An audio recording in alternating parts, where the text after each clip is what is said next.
Hello guys, welcome back to my channel. In this video, I'll be answering another frequently asked question on ACT maths calculator use. So in this particular video, the question I have here goes like this. It says, what ACT maths topics benefit the most from calculator shortcuts?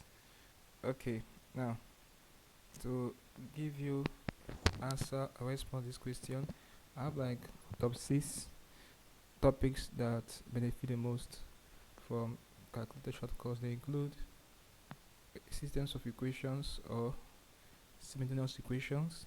We also have quadratic functions, yes, of course. We have function graphs. Yeah, the TI-84 plus can deal with function problems in ACT. Also trigonometry. Yeah, is another topic the TI-84 plus can handle. Where statistics and probability also is another one.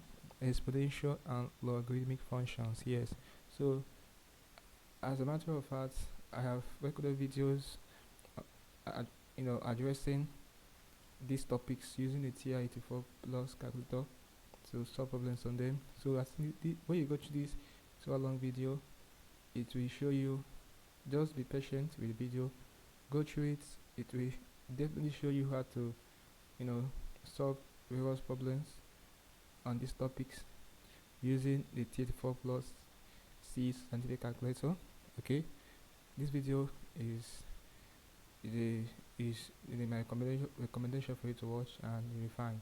Alright, so that'll be all for this video. I hope I answered this question correctly for you. I'll see you in the next video.